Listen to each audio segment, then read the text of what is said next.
자, 여러분 안녕하세요. 특별한 분을 모셨습니다. 우리 한일 관계 요즘에 진짜 초미의 관심사인데 이 한일 관계가 막히고 꼬이고 할 때마다 등장하시는 분이십니다. 굉장히 오랫동안 막 전화드리고 그래서 교수님이 또 기꺼이 나와주셨습니다. 인사 좀 한번 해주세요, 교수님. 예, 네. 안녕하십니까. 저는 그 세종대 교수이고요. 호사카 이유지라고 합니다. 1988년에 한국에 왔고 2003년에 한국인으로 국적으로 바꿨습니다. 그래서 한국 사람입니다. 오늘 이렇게 김미경 TV에 나오게 되어서 상당히 영광스럽게 생각합니다. 고맙습니다. 근데 교수님 여기 김미경 TV 구독하시는 분들이 사실은요 다 저 같다고 생각하시면 돼요. 이렇게 40에서 60대 여성들이 거의 70만이 네. 넘는데 네. 이런 자리에 와보신 거는 또 드문 일이죠. 처음입니다. 정치경제에 관한 네. 유튜브 TV는 네. 꽤 나갔는데 네. 예. 이렇게 여성분들이 많이 보시는 TV는 처음 와가지고 어떤 이야기를 하면 될까 그렇게 되게 뵙고 싶었었어요. 정말 뵙고 싶었던 이유가 뭐냐면 요즘에 이 한일 관계가 수출 규제로 시작되면서 그 전에도 물론 뭐 2000년대 초반서부터 계속해서 이 경제 협박을 해왔고 드러나진 않았지만 이제 본격적으로 지금 딱 드러난 거잖아요. 그렇죠. 그래서 교수님 한번 쭉 한번 이 한일 관계에서부터 우리가 모르는 걸 좀 한번 근데 좀 쉽게 해주세요. 너무 어려운 거 말고. 예를 들면요, 문재인 정권이니까 이렇게 일본에서 많이 공격한다. 네. 이렇게 생각하시는 분들도 있어요. 예, 지금 문재인 정권이 너무 일본에게 쓸데없이 강경하게 하는 것이 아니냐. 우리가 오히려 더 그렇게 생각하시는 분들도 있는데 그게 절대 아니다라는 것은 앞에 있었던 박근혜 정권 때부터 일본은 구체적으로 보복을 하겠다. 경제 보복하고 홍보를 통해서 한국을 상당히 공격하겠다는 이야기를 직접 한 적이 있습니다.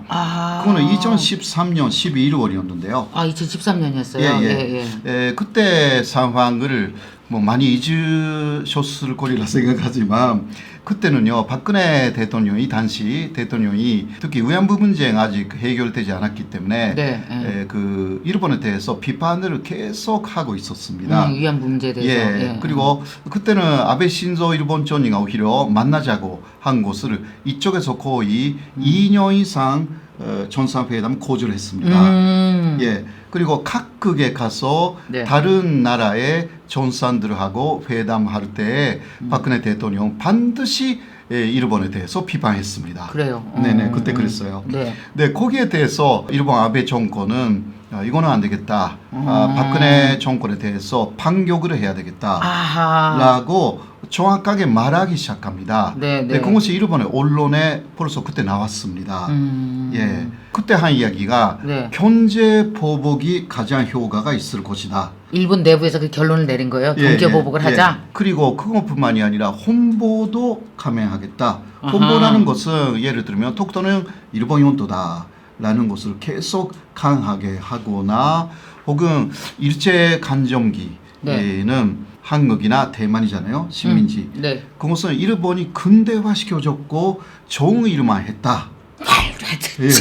그것을 계속 홍보하기 시작했어요.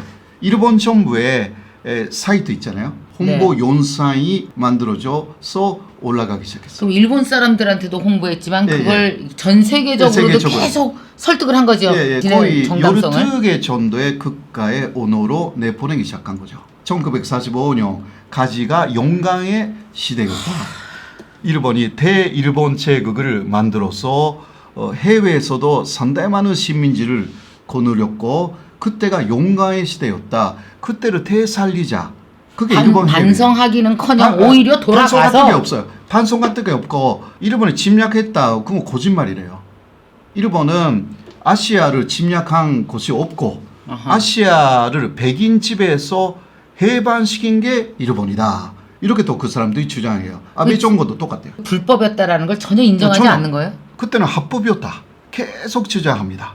그때는 모든 일본의 법에 의해서 동원도 했기 때문에 그러니까 그때는 조선 사람들은 일본인이었던 거 아니냐. 그러니까 일본법에 달아야 되는 거 당연한 것이 아니냐. 그러니까 이게 예. 징용도 뭐 위안부도 일본법에 따라서 그냥 한 거다. 한 거다. 합법이다라는데 그 사람들의 핵심적인 주장이 있어요. 그런데 그게 일본의 완전한 주장이 아닙니다. 아베 정권의 주장입니다. 임정 100주년이죠. 올해가. 그렇죠. 3.1운동 네네. 100주년이고요. 네. 그래서 이 광복절 기념 티셔츠가 나왔더라고요. 네네. 살려고 봤더니 품절이에요. 그래서 그냥 제가 직접 썼어요. 네. 괜찮아요 그러니까, 이거? 교수님 제가 하나 써드릴까요? 티셔츠에? 예. 나중에 용기에 써도 돼요.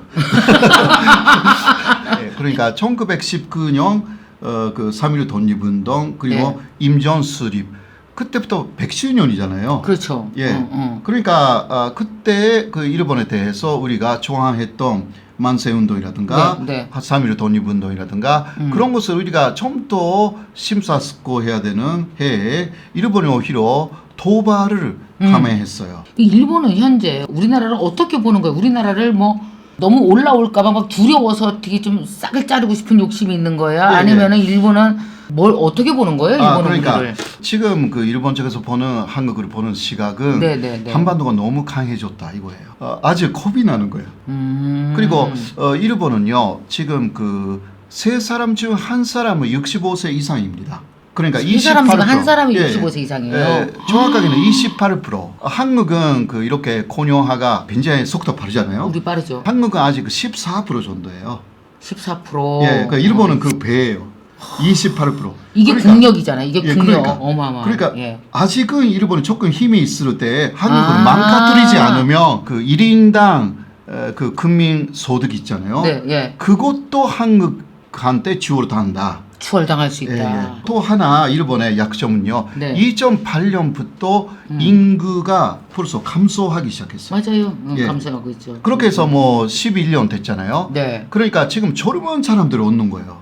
사실. 그래서 외국인들을 많이 영입해서 취업시키려고 합니다. 교수님 말씀 이렇게 들어보면은 지금 이제 일본이 어느 정도 그나마 국력이 어느 정도 있고 한국은 가만 보니까 요새 취업도 좀 잘 안 되고 조금 어려움이 있을 때 약점이 있을 때 경제적으로 탁 쳐서 뭔가 지네가 원하는 걸 가져가려고 그러는데 그들이 원하는 게 뭐예요 그럼?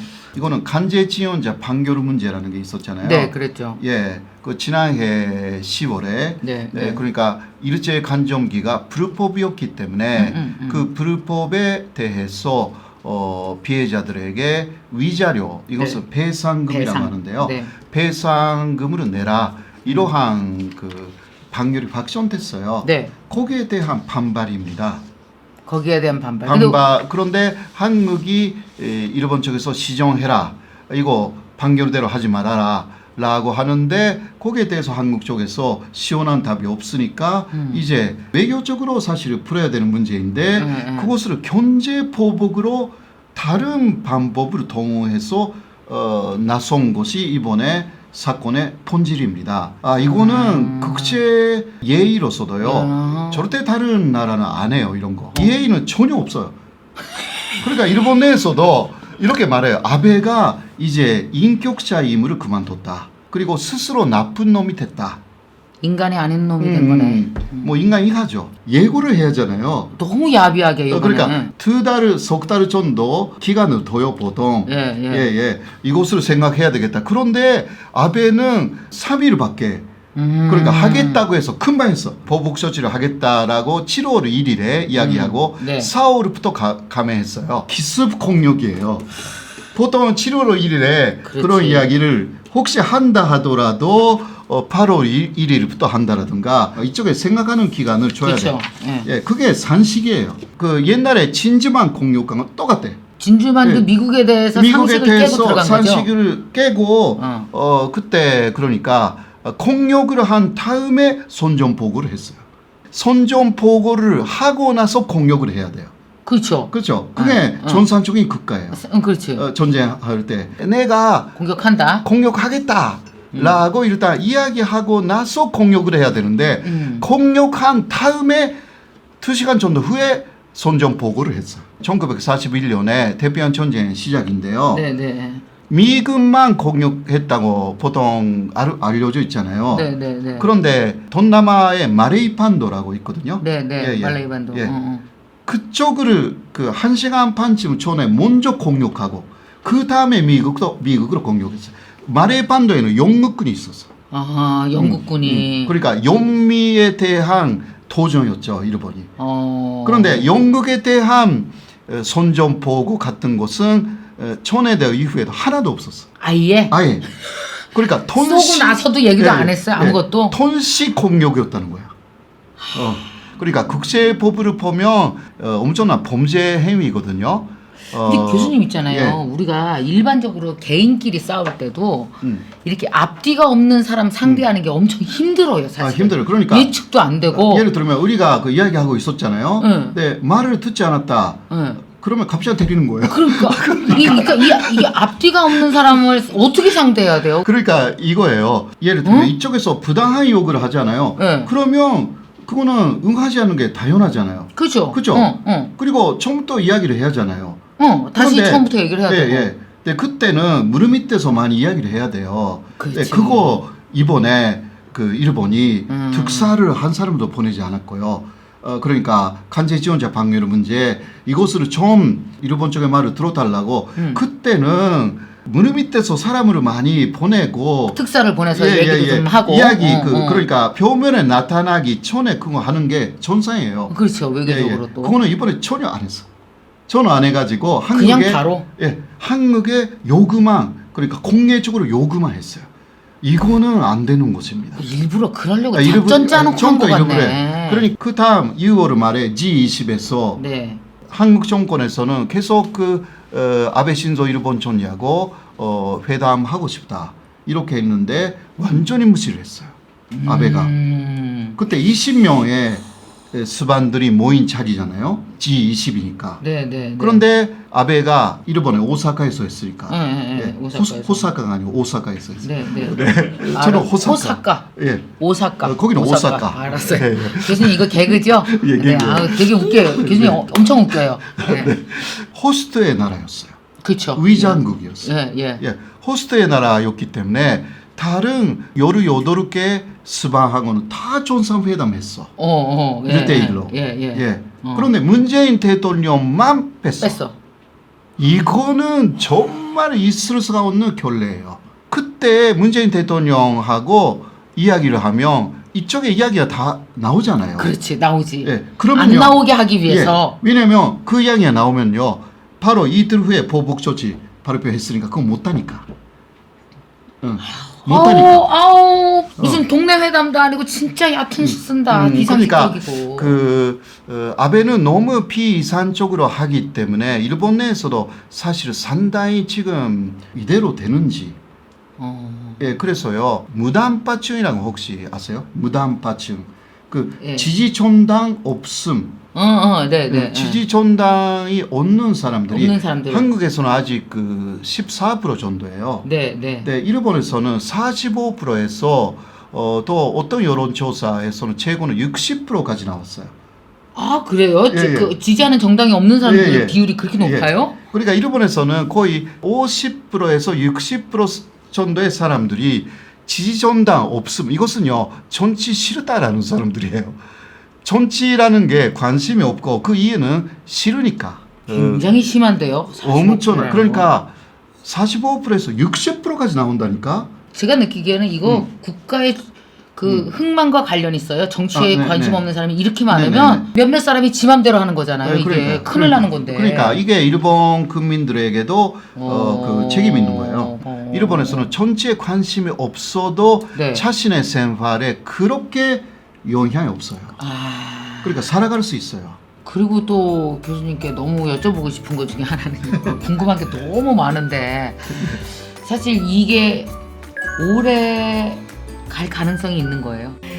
안녕하세요. 저는 학장님하고 동갑이에요. 나이가 같고요. 제가 갱년기를 좀 심하게 앓고 있을 때 남편이 영상 하나를 추천을 해줬는데 선생님 영상이었어요. 나이가 먹어도 늘 어려운 인간관계나 드림머니에 대해서 많이 배우고 그다음에 이제 책에 대한 폭도 좀 넓어지고 그래서 많이 배우고 있고요. 여기 오고 싶어서 정말 목표를 정하고 밤늦게까지 장학생이 되기 위해서 노력을 했습니다.